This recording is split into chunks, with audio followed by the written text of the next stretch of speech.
Hello everyone. Data structure lecture series में previous video lecture के माध्यम से हम लोगों ने 2D एरे के बारे में डिस्कस किया था। आज हम लोग 2D एरे में रो मेजर रिप्रेजेंटेशन और कॉलम मेजर रिप्रेजेंटेशन के बारे में डिस्कस करेंगे। इन दोनों रिप्रेजेंटेशन के माध्यम से जो एलिमेंट को हम अपने कंप्यूटर की मेमोरी में स्टोर करते हैं, तो जहां पे हमारा एलिमेंट स्टोर होता है तो उसकी एड्रेस को हम किस प्रकार से फाइंड आउट करेंगे, तो उसके बारे में हम इसमें डिस्कस करेंगे। तो सबसे पहले हम इसके कुछ रो मेजर रिप्रेजेंटेशन को देख लेते हैं कि किस प्रकार से क्या इसका फॉर्मूला है और किस तरीके से हम इसकी एड्रेस को या लोकेशन को फाइंड आउट करेंगे। तो देखिए, सबसे पहले है row major representation in the given 2D array. A यानी कि एरे का नाम है यहाँ पे, और हमारे पास दो सबस्क्रिप्ट हैं, पहली सबस्क्रिप्ट और सेकंड सबस्क्रिप्ट। तो फर्स्ट सबस्क्रिप्ट में एम है एंड सेकंड सबस्क्रिप्ट में एन है, यानी कि पहला जो रिप्रेजेंटेशन है वो रोज का है और जो सेकंड रिप्रेजेंटेशन है वो कॉलम का है। And then the address of an element is calculated as follows. So there is a formula, address of array A and the index number, जिस एलिमेंट को हमें फाइंड आउट करना है उसके इंडेक्स नंबर है आई और J, equal to B plus bracket in small bracket I minus L of R, यानी कि lower bound of row, into n means number of columns, plus bracket j minus l of c means lower bound of column, bracket close, then bracket close into w is the size of element। उसी प्रकार से यदि हमें column major representation के address को find out करना हो, जिसके माध्यम से हमने अपनी कंप्यूटर की मेमोरी में एलिमेंट को स्टोर करके रखा हुआ है, so there is a formula, address of A, I and J। तो B plus bracket close and small bracket I minus L of R। L of R means lower bound of row plus bracket close J minus L of C, there is lower bound of column and bracket close into M। M means number of rows, okay, and bracket close into W। So there is a two formulas, one for row measure representation and second for column measure representation। So where, because दोनों फॉर्मूले में हमारे जो credentials हैं वो same है, तो हमने इनको एक साथ ही यहाँ पे रिप्रेजेंट किया है कि किस कैरेक्टर से क्या आइडेंटिफिकेशन है। तो where I equal to row of element to found and J column of element to found, यानी कि यहां पे जो आई और जे की वैल्यू है, यहां पे वो वैल्यू आएंगी जो इंडेक्स नंबर होते हैं, जिनको हमें फाइंड आउट करना है। जो इस इंडेक्स नंबर पे जो एलिमेंट हमारा स्टोर होगा उसके एड्रेस को हमें फाइंड आउट करना है। So there is a row of element to found and column of element to found. Next, B equal to the base address, W is the size of the element and size of the element is the, जो भी हम यहां पे data type ले रहे हैं उस data type का जो भी साइज होगा वो साइज ऑफ एलिमेंट होगा। LR lower bound of row and LC lower bound of column. If इन दोनों के लिए, इफ नॉट गिवन अज्यूम 0। अगर लोअर बाउंड अगर नहीं दिया हुआ है, if not given lower bound अगर नहीं दिया हुआ है रोज का एंड कॉलम्स का, तो हम अज्यूम कर लेते हैं कि देयर इज 0। तो ये था आपका row major representation and column major representation. तो किस प्रकार से हम अपने एलिमेंट को अपनी कंप्यूटर की मेमोरी में स्टोर कर रखते हैं, तो हम वो रो मेजर और कॉलम मेजर रिप्रेजेंटेशन के माध्यम से अपनी कंप्यूटर की मेमोरी में कर सकते हैं। तो इसके आधार पे अब हम एक न्यूमेरिकल सॉल्व करेंगे कि किस प्रकार से हम स्टोर्ड एलिमेंट के एड्रेस को फाइंड आउट हमें करना है। तो चलिए इसको हम रफ कर देते हैं यहां से। तो हम ये देखेंगे कि किस प्रकार से हम स्टोर्ड एलिमेंट के एड्रेस को फाइंड आउट करेंगे। तो देखिए, ये हमारे पास एक एग्जांपल है जिसमें हमारे पास एक मैट्रिक्स है A 4 into 5 की, ठीक है। तो A 4 into 5, so that is the value of M and value of N। तो यहां से हमें M और N की वैल्यू मिल जाएगी। देन बेस एड्रेस यानी कि B equals to 1 to 0 and the size of element is 2 byte. तो साइज ऑफ एलिमेंट यानी कि W equal to 2 byte. Okay, अब हमें फाइंड आउट क्या करना है, find the address A 3 into 4, यानी कि A 3 into 4, so that is the index number, यानी कि I एंड J। तो ये हमारे पास I और J की वैल्यू हमें मिल गई। तो इन क्रेडेंशियल्स के आधार पे हम जो हमारे पास फॉर्मूला है उससे हम क्या निकाल सकते हैं, इसका एड्रेस फाइंड आउट कर सकते हैं। तो सबसे पहले हम क्या निकालेंगे, इसका एड्रेस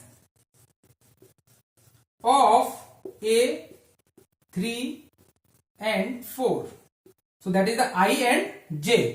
तो फॉर्मूला क्या था, सबसे पहले B प्लस यहां पे I minus L of R and plus L of R, then into N plus यहां पे J minus L of C, then W। तो ये किसका था हमारे पास, रो मेजर रिप्रेजेंटेशन का। तो सबसे पहले हम किसका निकाल रहे हैं एड्रेस, रो मेजर रिप्रेजेंटेशन के आधार पे हमने जो एलिमेंट अपने कंप्यूटर की मेमोरी में स्टोर किए हुए हैं उसका एड्रेस ये निकल के आएगा। तो देखिए सबसे पहले B हमारे पास कितना है 1020 प्लस I की वैल्यू यानी कि ये 3, सो 3 माइनस L ऑफ R यानी कि लोअर बाउंड ऑफ रो। तो अब यहाँ पे ये देखिए आप कि हमारे पास केवल एक डिजिट है, यहाँ पे एक नंबर है, नंबर ऑफ रोज या नंबर ऑफ कॉलम्स, इसमें कोई लोअर बाउंड और अपर बाउंड नहीं है। जब लोअर बाउंड नहीं है तो हम ये अज्यूम करके चलेंगे कि दैट इज द 0। तो हम यहाँ क्या कर लेंगे, यहाँ पे 0, और n की वैल्यू कितनी है हमारे पास, n की value is 5, again J minus L of C, then W की 0 कितनी वैल्यू क्या है हमारे पास 2 बाई, देन अब देखिए 3 माइनस 0 3 इंटू 5 यानी कि 15 प्लस यहां पे J की वैल्यू हमारे पास क्या थी 4 और L ऑफ C यानी कि 0। ठीक है, तो यहां पे कितनी आगे वैल्यू है 4 इंटू 2। अब ये कितनी वैल्यू हो गई 15 प्लस 4 इनकी 19 इंटू 2, सो 1020 प्लस 38 यानी 1058। सो दैट इज द आंसर कि जब हमने रो मेजर रिप्रेजेंटेशन के आधार पे किसी एलिमेंट को कंप्यूटर की मेमोरी में स्टोर किया होगा तो उसका एड्रेस क्या होगा यहां पे 1058। अब हम इसका आंसर किससे निकालते हैं, कॉलम मेजर से।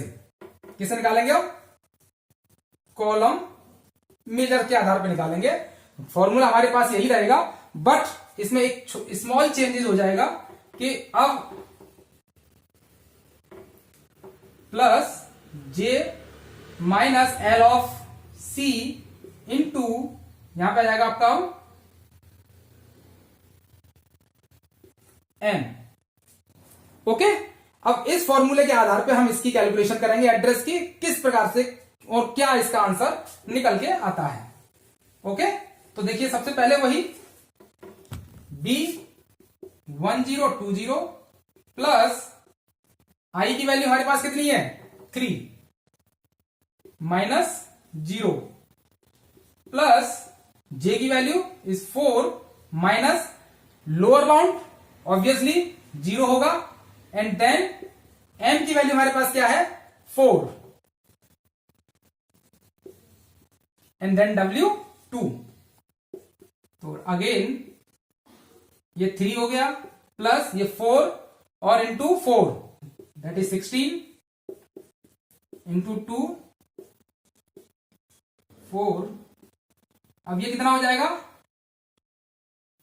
16 3 19 इंटू 2, तो ये हो गया आपका 38 एंड 1058।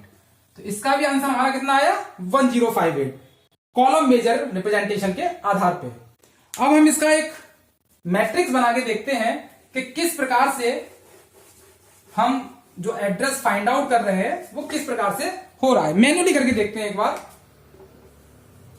तो देखिए ये हमने एक मैट्रिक्स बनाया है यहाँ पे, जिसमें कि हमारे पास जो इसका लोअर बाउंड होगा वो 0 होगा, तो दैट इज द रो, यानी कि 1 2 3 1 2 3 4, ठीक है। एंड 5 हो गए हमारे पास कॉलम, 1 2 3 और 4 5, ठीक है। ये हमारे पास एरे ए हो गया। तो सबसे पहले 0 1 2 3, तो 0 1 2 3 यानी कि हमारे पास 4 रो हो गई, एंड 0 1 2 3 4 यानी कि 5 हमारे पास कॉलम हो गए। तो अब यहां पे ए 0 0, ए 0 1, ए 0 2, ए 0 3, ए 0 4, एंड देन ए 1 0, ए 1 1, ए 1 2, ए 1 3 और ए 1 4। उसी प्रकार से ए 2 0, ए 2 1, ए 2 2, ए 2 3, ए 2 4। उसी प्रकार से ए 3 0, ए 3 1, ए 3 2, ए 3 3 एंड ए 3 4। तो ये आपके हो गए कि किस प्लेस पे, किस स्थान पे कौन सा इंडेक्स नंबर आएगा, तो वो हमने यहाँ पे प्लेस कर दिए हैं। अब यहाँ पे हमारे पास क्या है, मैट्रिक्स है 4 इंटू 5 की, तो 4 इंटू 5 की हमने एक मैट्रिक्स बना ली। इसका बेस एड्रेस कितना है, 1020, यानी कि जो बेस एड्रेस है यहाँ पे 1020 हो गया, ठीक है। साइज ऑफ एलिमेंट हमारे पास कितना है, 2 बाइट का, और हमें फाइंड क्या करना है, 3 4, यानी A 3 4, यानी 3 4 यानी कि ये था, ठीक है। तो देखिए 1 0 2 0, फिर 2 2 2 2 4 2 4 2 6 2 8 3 0 3 2 3 4 3 6 3 8 40 42 44 46 48 50 52 54 56 और ये कितना आ गया हमारा 1058। तो अब यहां पे हम ये देख रहे हैं कि या तो हम इसका रो मेजर से करें या हम कॉलम मेजर रिप्रेजेंटेशन से करें एलिमेंट को स्टोर अपनी कंप्यूटर की मेमोरी में। तो ये जो एलिमेंट है सबसे आखिरी में आएगा, चाहे वो रो मेजर से कर लें या हम कॉलम मेजर से कर लें। तो इसका मतलब ये हुआ इसका एड्रेस चाहे तो हम रो मेजर से निकाल लें या कॉलम मेजर से निकाल लें, तो आउटपुट जो हमारा आएगा, जो एड्रेस आएगा वो 1058 ही आएगा। अब हम एक डिफरेंट एलिमेंट को ले लेते हैं यहां पे, जिसमें कि हम ये फाइंड आउट करें कि इसका रो मेजर से क्या आएगा और कॉलम मेजर से क्या आउटपुट आएगा। तो हम ये लेके चलते हैं A12 को। तो ए एड्रेस ऑफ A1 एंड 2, तो बेस एड्रेस हमारे पास कितना है 1020। ओके, आई की वैल्यू हमारे पास क्या है 1 minus lower bound is 0 and into क्या है n, तो n की वैल्यू कितनी है हमारे पास 5 प्लस फिर से j minus 0 and then w की वैल्यू 2। तो देखिए 1020, अब यहां पे 5 हो गया एंड प्लस 2 हो गया और ये इंटू 2, तो 1020 प्लस 5 to 7 एंड 7 इंटू 2, तो 7 इंटू 2, तो इसका आंसर हमारे पास आ जाएगा 14 एंड आंसर इज 1034। तो देखिए 1034 आंसर क्या आ रहा है यहां पे 1034। तो ये तो हो गया हमारा किससे, रो मेजर से। अब इसी को हम किससे करते हैं, कॉलम मेजर से कर लेते हैं, ठीक है। तो कॉलम मेजर में स्मॉल चेंजेस होता है, किससे करेंगे इसे हम, कॉलम मेजर के आधार पे। तो सबसे पहले कोई बेस एड्रेस यानी कि 1020 प्लस आई की value is 1 minus 0 and plus J की वैल्यू 2 माइनस 0 इंटू एम यानी कि यहां पे 4 दिया हुआ है एंड देन W की वैल्यू 2 यानी कि साइज ऑफ एलिमेंट। तो 1020 प्लस ये 1 हो गया प्लस यहाँ पे 2 माइनस 0 एंड 2, 2 इंटू 4 यानी कि 8 एंड देन इंटू 2, 1020 प्लस ये कितना हो गया 9 इंटू 2 10, ये कितना हो गया 18। तो आंसर क्या आ जाएगा इसका 1038, क्योंकि हमने जो इनके एड्रेस लिखे हुए हैं वो रो मेजर के आधार पर लिखे हुए हैं। इन्हीं को अगर हम कॉलम मेजर के आधार पर लिखें यानी कि 1020, ठीक है, यहां पे आ जाएगा कितना 22, ये हो जाएगा 24, ये हो जाएगा 26, ये 28, ये 30, ये 32 और ये 34, ये 36 और ये कितना हो गया 38, यानी कितना आ रहा है 1038। तो हम मैट्रिक्स में जिस पोजीशन पे जो एलिमेंट है उसका कॉलम मेजर रिप्रेजेंटेशन के आधार पे क्या उसका एड्रेस आएगा और रो मेजर रिप्रेजेंटेशन के आधार पे उसका क्या एड्रेस आएगा। क्यों? क्योंकि हम कंप्यूटर की मेमोरी में 2D एरे को भी हम 1D एरे के आधार पे ही उसका स्टोरेज करते हैं। तो रो मेजर करेंगे या कॉलम मेजर करेंगे तो उसके आधार पे उस एलिमेंट का जो एड्रेस होता है वो डिपेंड करता है रो मेजर और कॉलम मेजर पे, उसी के आधार पे उसका एड्रेस फाइंड आउट हम लोग करते हैं। तो ये था हमारा आज का 2 dimensional array, row major representation and column major representation. तो इसमें अगर आपको कोई भी पॉइंट अगर समझ में ना आया हो तो आप हमें कमेंट बॉक्स के आधार पर पूछ सकते हैं। धन्यवाद।